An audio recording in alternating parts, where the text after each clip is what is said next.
Welcome to the T2 hubcast. Join Martin, Dave, Spencer and guests as they discuss all things personal and professional development. The T2 hubcast, brought to you by the People Performance People.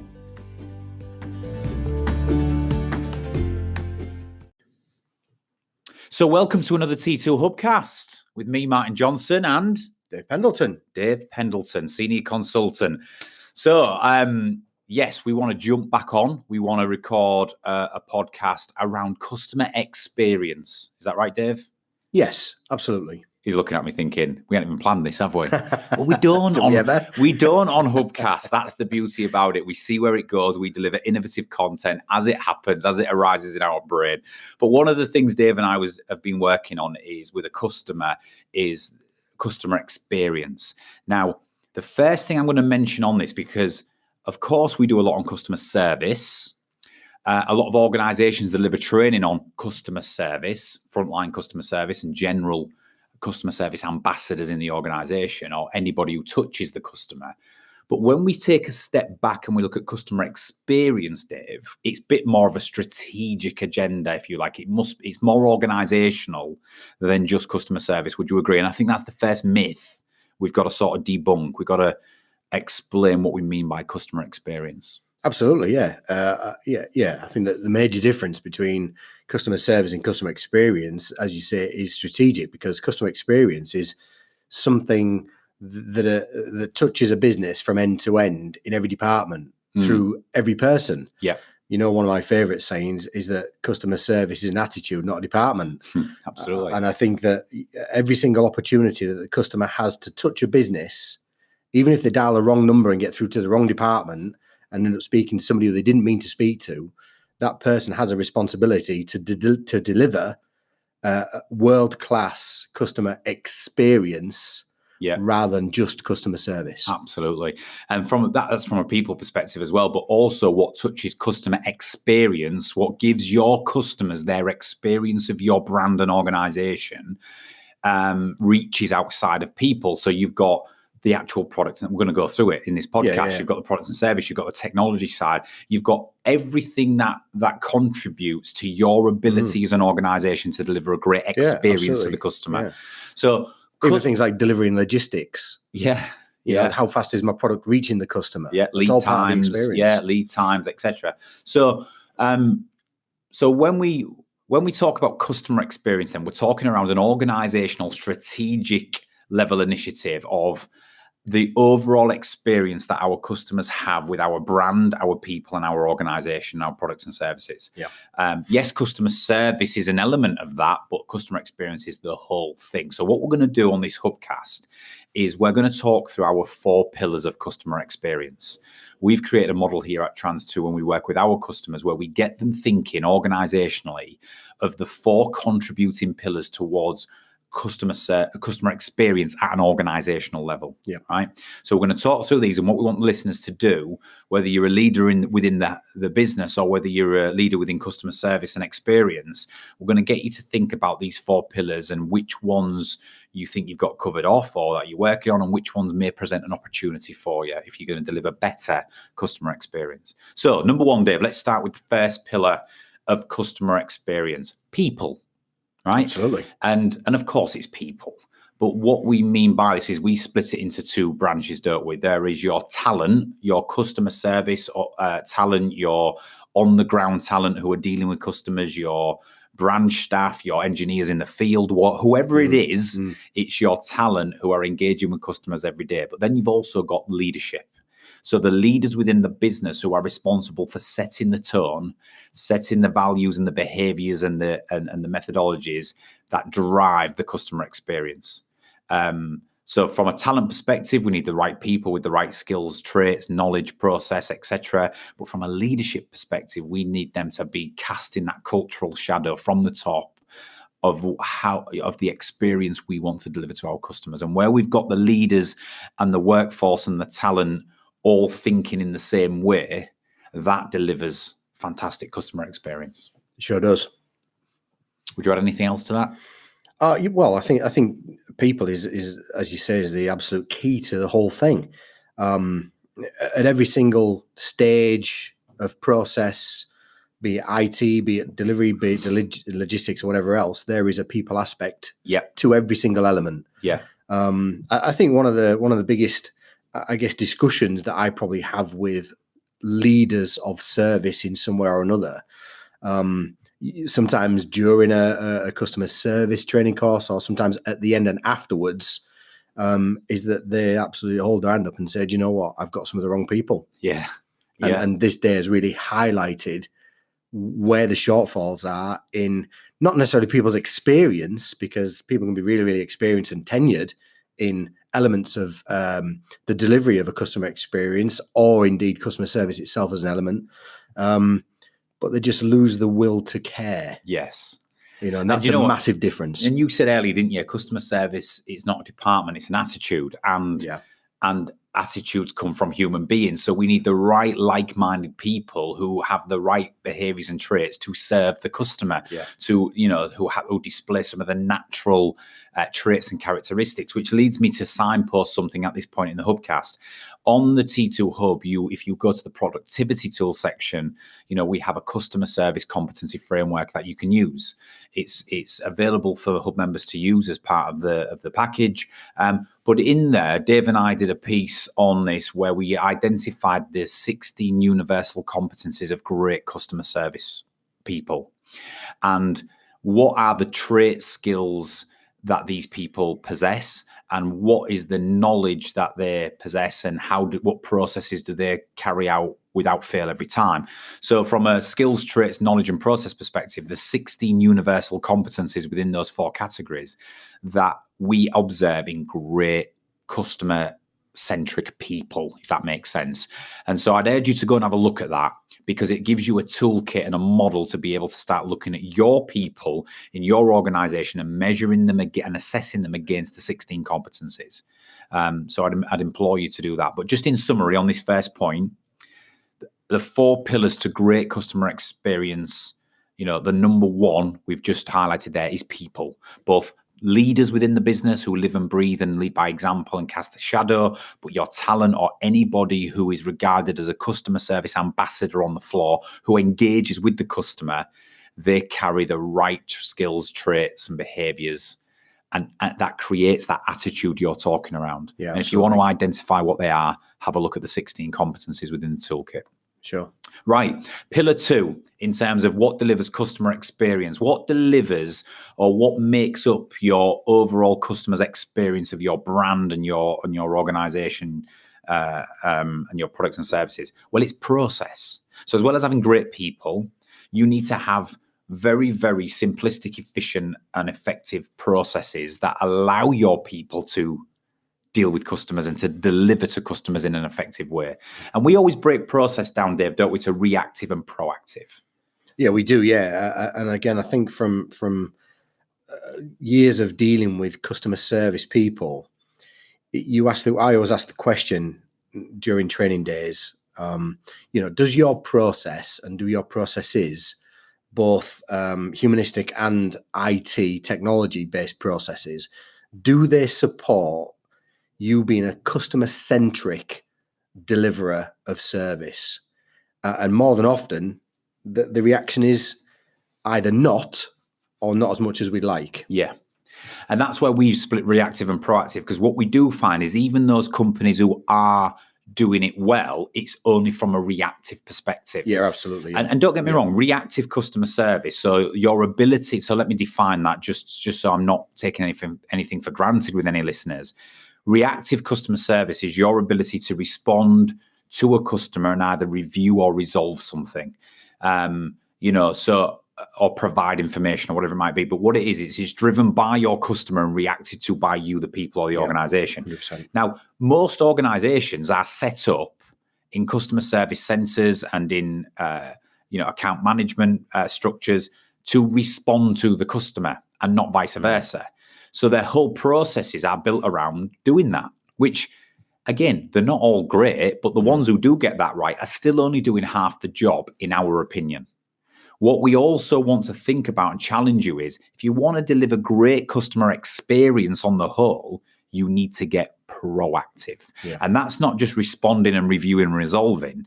That is, how do we get ahead of the game and start enhancing, improving, and rewarding our customers on the front foot? And that's what the best customer experience organizations do. And like you rightly say, there's a multitude of things that surround that, from people to technology to certain processes to using data and analysing data and getting ahead of the game. Absolutely, it is, yeah. And it is, as you say, it's absolutely about analysing that data. And, we work with many companies that have survey facilities within their business, and once a year, without fail, they'll send out this magnificent survey of 16 questions to all of their businesses and all of their customers who deal with them, just to basically say, how well are we doing? What do you think about our service? And so on and so forth. And if they're lucky, they'll get a 65% or so response rate, because very rarely do customers tell us when we're doing things well. Yeah. But they're quite happy to tell us when we're doing things not very well. So in terms of the responses that we get, you've got to work out out of that 65% or so, the legitimate responses. And then you've got to have the ability to pull the golden nuggets out of there, see the correlations and understand what those correlations mean, and actually have some solutions and resolutions to how we can better provide whatever element of service is letting the customer down, to a point in the future where it stops letting those customers down, and it becomes a proactive service element, as you rightly indicate. And I guess at this point, again, there's a video on the hub called the KLM story, the KLM case study, which I recorded around giving you an example of what proactive customer service is. So I'm not going to go into it for this hubcast with the time we've got. Sure. But if you want to get an example of what we're talking around with proactive customer service, go to the video section on the hub, find the KLM, the proactive customer service example, the KLM story, and you'll have a fantastic idea of what we're talking around. But, excuse me, we have two definitions. When me and Dave first looked up the definition of customer service, right, this is what we found. The definition of customer service out there is the assistance and advice provided by a company to those people who use or buy its products or services. Boring. We always said that, didn't we? Meaningless. That is uninspiring, yeah? It's the assistance and advice provided by a company to those people who use or buy its products or services. We like to, that's for me, the reactive customer service element of it. But if you're trying to straddle with your processes reactive and proactive, I would try and redefine that definition to something like this: to bring a product or service alive in the mind of the buyer by giving them an experience which either enables, enhances, or rewards. That's when you transition from reactive customer service to proactive. So let me just recap before we move on to the third pillar. Pillar one of customer experience is people, from a leadership and a talent perspective, having the right people with the right attitude and behaviors and traits and the competencies to deliver excellence in customer service. We have processes, so your ability to have efficient, effective process, both reactive and proactive. So we're getting not only responding effectively to the customer, but we're getting ahead of the game and providing real intelligence and insight and an enhanced, experience up front. So pillar three, let's come to pillar 3 of 4, Dave. We've got our people, we've got our processes, but we mentioned it earlier, we also have to have technology and systems in place. Sure. Now, most organizations are falling down with this because it's expensive and it carries a lot of change and a lot of investment, a lot of time and energy to be able to implement the right systems and technologies and then forge the habitual patterns of behavior around the usage of them to be able to drive better customer experience. So what we mean here is, from a technology perspective, you've got both your systems, how efficient they are, the speed of them, the security of the systems, and you've got the data within them, the information, the evidence, and the intelligence that can really help your employees to deliver that customer experience. We live in a world now where the opportunities are endless with this. There is more and more software and systems that can enable better customer experience. We have the emergence of AI and robotics and chatbots and self-service options now and all of this great stuff. But just at a core level, we're asking you to consider, do you have the right technology and systems in place to support your people with those processes? And that's where we see it fall down, because how many customer service people come through your training, Dave, where they blame the systems they're saying, listen, Dave, everything you're saying is amazing and we get it, but we don't have the systems, or we have troubles with our technology, and they get very frustrated and disconnected from the cause when these challenges are in play. Yeah, loads. It's a very regular occurrence, and I mean, I think there's several factors to that. One which you've mentioned, which is the cost of updating systems. It's actually much cheaper, and I guess in terms of quick wins, to send 15 people on a customer service training course to update their knowledge and alleged skill. Yeah. And maybe to do that 3-4 times a year with different groups of people, than it is to invest quite a lot of money into new technology that speeds up the systems and process and helps the people. Yeah. So the technology is intrinsically linked to process and people. Yeah. 100% it is. It is. And it is the most complex, because it's not just buying the technology and investing the money. For those companies who have got the money and they've got the capital and they can invest in new systems and technologies, but it's migrating years of data. Yeah. It's replacing legacy. It's how do these new technologies integrate into our existing IT portfolio. It's then the change management aspect of winning the hearts and minds of people, because people generally don't like change, or a lot of people don't. Yeah, so it's how do we get them to see the value of this new system and get confident with it and build the confidence in it. So it is the most complex part of customer experience, but it is the number one thing for me that will trip the whole process up, because your processes will falter and your people will become disengaged and discouraged if they have continuous issues with accessing customer data, with efficient systems, with speed of systems, with reliability of it. So for customers or companies or business managers listening to this, the 4 pillars of customer experience, we've covered 3: people, process, and technology. The technology is the most difficult one, but if you get it right and you have the right commitment around it, it can be the game changing, most defining one. It's what the great customer service organizations, the best in class, world class customer service organizations do. Their technology and systems are slick, they are fit for purpose, and their people engage with them. Yeah, absolutely, 100%. I'd echo that entirely. I think one of the best service environments that I've ever had the pleasure of working in was a very large, well-known car manufacturer, and I trained their highest level customer service team. We're dealing with very expensive cars and actually some rich and famous people who owned these cars, and they were the only genuine one point of contact service team that I've ever come across. I mean, to put it into context, they would answer the phone with the customer's first or second name, depending on how the customer liked it, which had already been recorded. And depending on the type of customer inquiry or problem, they'd be able to access 11 different IT systems, so that they didn't have to go away and speak to parts. They didn't have to go away and speak to customer service. They didn't have to dial into Germany and speak to the factory process. They could access every single system at the point of contact with the customer.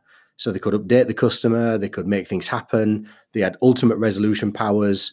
These guys were top of the tree in terms of service. And the training, of course, had to match. Yeah. And then these guys were like I say, the only genuine one point of resolution service team that I've ever come across. And it was magnificent to watch. It's a great example. It's a fantastic example. Now, at this point, before we move on to the 4th pillar, if you're listening to this, either as a customer service leader or someone who's responsible strategically or organizationally for customer experience on the whole, don't become disheartened if you're sat there thinking, well, this is our issue. We don't have enough investment. Our systems are dated. We have challenges ourselves. It doesn't mean you can't still deliver a good customer experience, because with the right people and the right processes, you can still mask at times, and on the front line, you can still leave a customer feeling delighted. Yes, it's a challenge and it will frustrate some of your people, but we see a lot of customer service teams and managers and leaders using the technology and the systems as a shield, to hide shield behind. Yeah, they become the victim of their circumstance. It's not us. We can't deliver this because of this. Well, you can, right? You can if you get the people and the process side right. But what we're asking leaders to consider who are listening to this is where you can provide and commit to the right systems and technology for your people and your process, it will help hugely. And it's a key element and a key ingredient. Right. The fourth and final pillar of customer experience we've obviously got people, we've got process, we've got technology, but this for me is really, really important. It's products and services, of course. When all said and done, right, the products and services you provide to your customers will have a huge bearing on their experience with your organization. And what I mean by this is, if I ask you a question, with your products and services that you provide, are they valuable? So do they enable the customer in some way? Do they help them transact what they do? Do they help them improve what they do? Are they valuable to the customer? And second question, most important one, are they unique?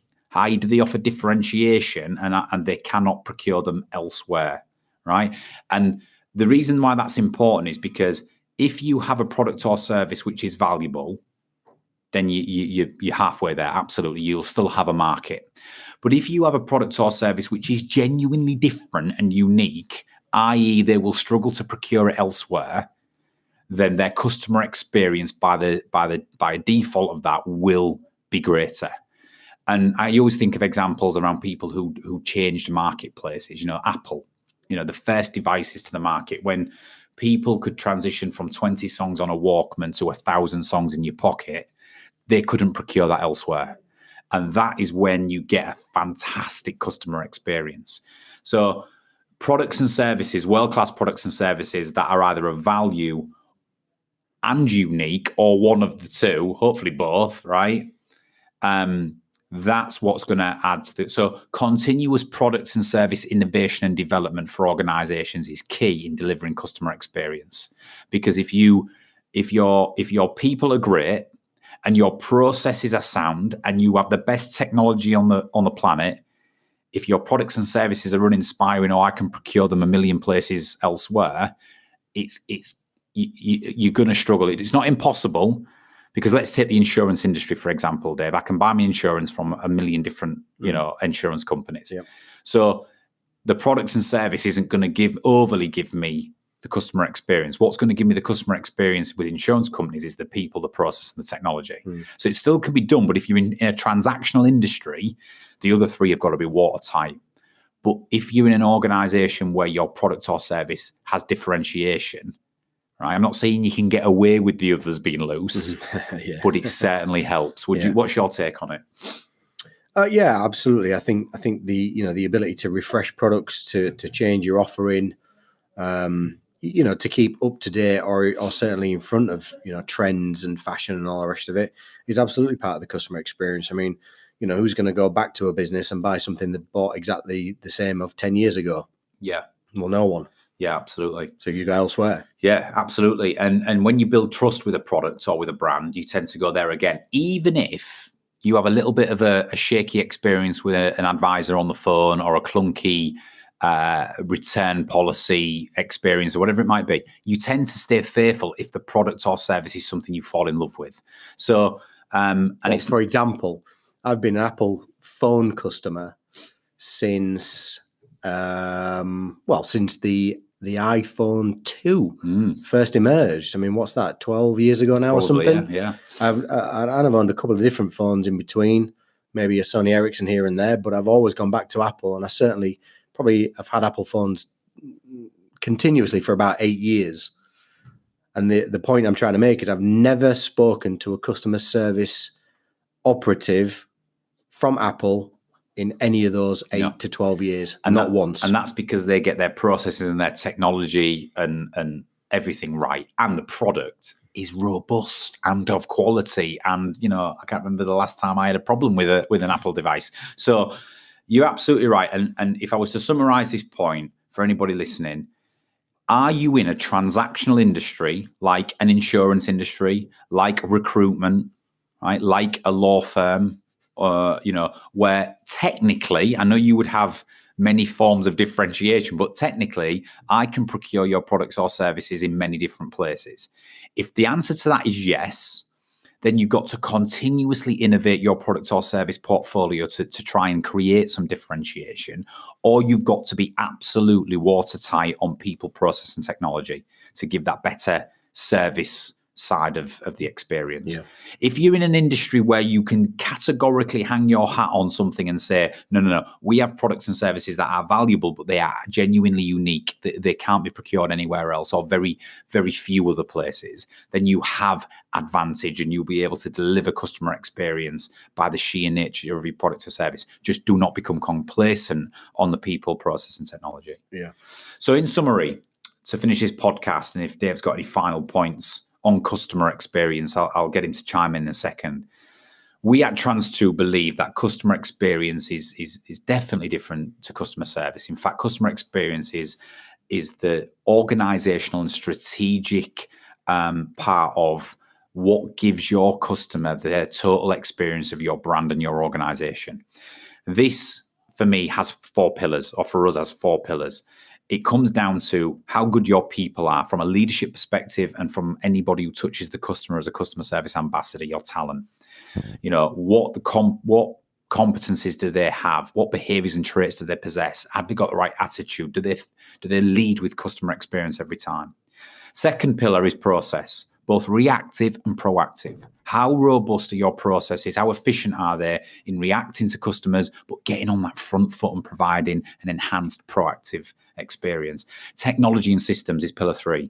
How do you have the right efficient systems in there with the right accurate data information to enable your people to execute upon those processes effectively? And the 4th pillar of customer experience is your products and services.